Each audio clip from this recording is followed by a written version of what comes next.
tem toda uma mística, uma história, mas essas coisas não entram em campo, os jogadores não têm nada a ver com o passado, eles têm que pensar no presente,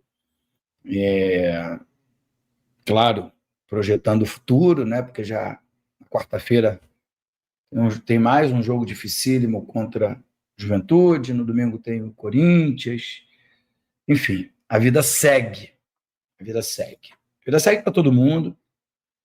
A gente já está, hoje já é dia 18 de agosto, parece que foi ontem que a gente estava comemorando Natal, Ano Novo. A vida ela é muito rápida, muito corrida, e ela é feita de momentos. E a gente tem que comemorar os momentos. E esse é um momento do torcedor do Vasco comemorar, porque todos os jogadores que estiveram em campo corresponderam àquilo que vem sendo treinado, né? E aquela história que falta a bola entrar. Na tarde de ontem no Morumbi, a bola entrou e o Vasco tem que festejar, sim. O campeonato são de 38 rodadas,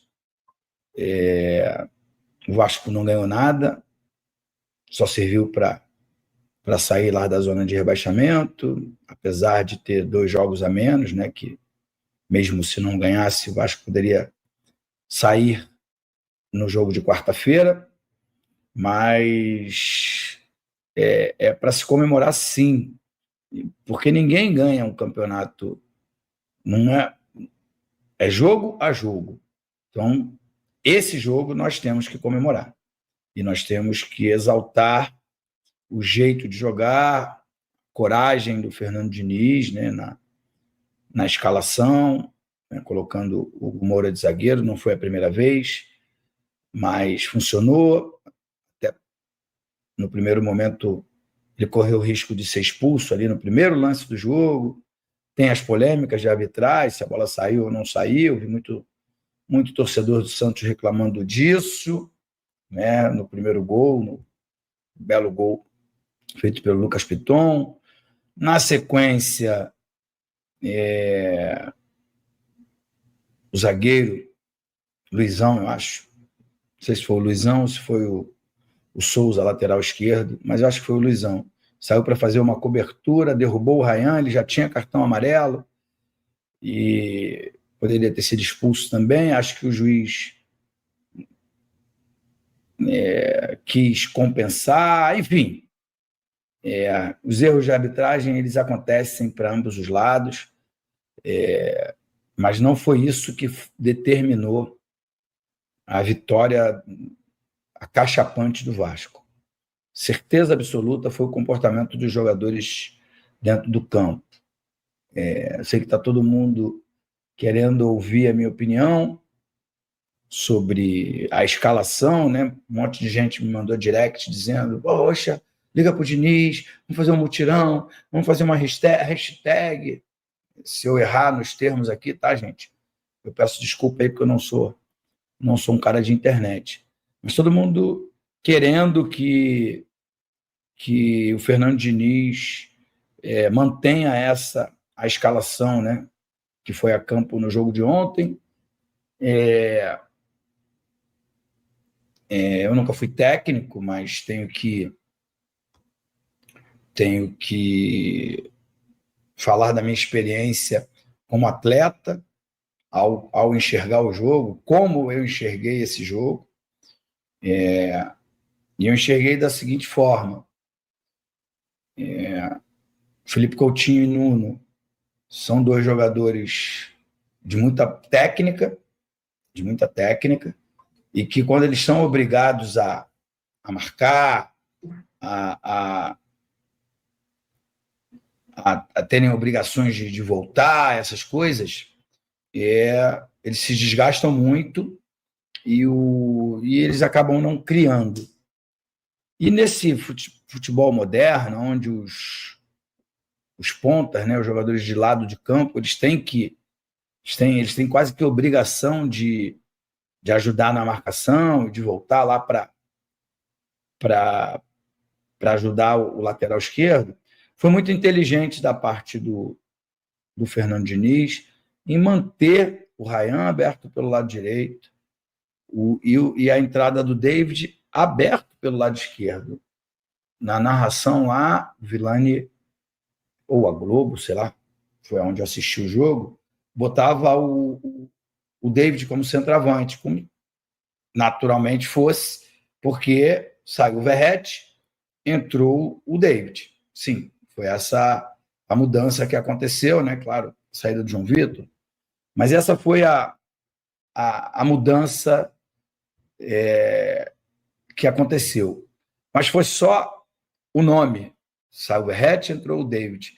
Em termos de posicionamento, não. O David jogou onde ele se sente mais confortável, foi aberto lá pelo lado esquerdo, e como ele tem muita força física, ele ajudou e ajudou muito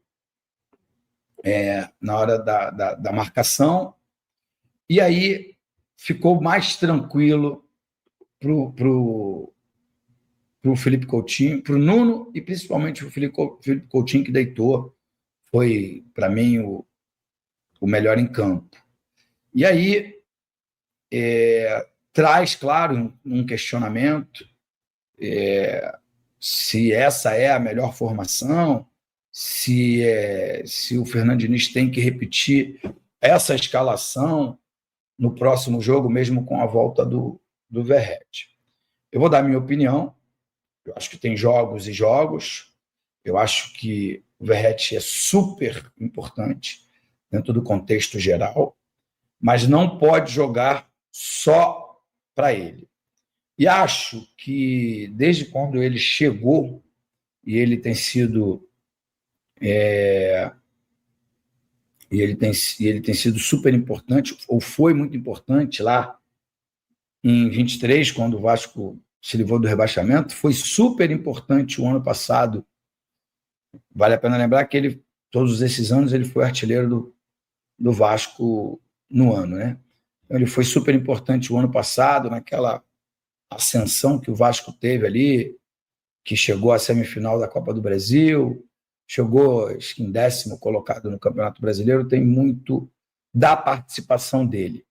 Agora, a mudança não tem que ser essa. Não tem que tirar o Verratti, porque daqui a pouco as coisas não acontecem e a gente vai achar é o que está do lado de fora. Já está mais do que provado que você precisa ter elenco e que você precisa ter diversificar o seu estilo de jogo. Eu acho que o grande problema do Vasco foi que os técnicos, eu nem vou citar nome para não parecer que eu estou aqui tacando pedra em alguém, porque hoje a live é paz e amor, é só de coisa boa, é para o vascaíno festejar mesmo. Eu acho que a limitação dos técnicos anteriores faziam com que eles fizessem só o fácil, o óbvio. Joga, trabalha. O Paulo Henrique é muito forte, passa muito bem lá pelo lado direito. O Piton é especialista nos cruzamentos, e nós temos lá dentro da área a referência, o jogador que disputa todas as bolas. Aí agora vem o Fernando Diniz e cria outros repertórios, né? Outras alternativas de jogo. E é isso que me encanta, e foi isso que me encantou no jogo de ontem lá no Morumbi. O Vasco fez uma partida impecável, o Santos desperdiçou algumas oportunidades, os principais jogadores do Santos, né, principalmente o Neymar, não apareceram. Isso tudo faz parte do futebol. Os deuses da bola, o pessoal que jogou, a gente diz que tem os deuses da bola, né? Um deus à parte do nosso querido Deus, que são os deuses da bola. Eles não perdoam as pessoas que falam, jogam palavras ao vento, né? Falam besteira, na verdade. Acho que eu já falei 1 milhão de vezes. O Vasco da Gama acertou nesta semana a contratação do jovem meio-campista Matheus França, de 20 anos, revelado pelo Flamengo e que estava atuando no futebol europeu. A negociação foi concluída após intensas conversas nos últimos dias, e o jogador chega como mais uma aposta de futuro para reforçar o elenco cruzmaltino na sequência da temporada. Matheus França, conhecido pela sua versatilidade no meio-campo e pela qualidade técnica, já vinha sendo monitorado pela diretoria vascaína há algum tempo. O clube entendeu que era a oportunidade ideal para trazer o atleta, que chega motivado e com desejo de mostrar serviço em São Januário. A contratação faz parte do planejamento da SAF em reforçar o elenco com jogadores jovens e promissores, mas que também possam entregar resultado imediato dentro de campo. O meia chega para disputar posição com jogadores como Bruno Zapelli e Dimitri Payet, aumentando a concorrência interna e oferecendo mais opções para o treinador. A expectativa é que Matheus França seja apresentado oficialmente ainda nesta semana, e já comece a treinar com o grupo para estar à disposição o quanto antes. A torcida, que sempre cobra reforços de peso, recebeu a notícia com entusiasmo, acreditando que o jogador pode ser uma peça importante no meio de campo vascaíno.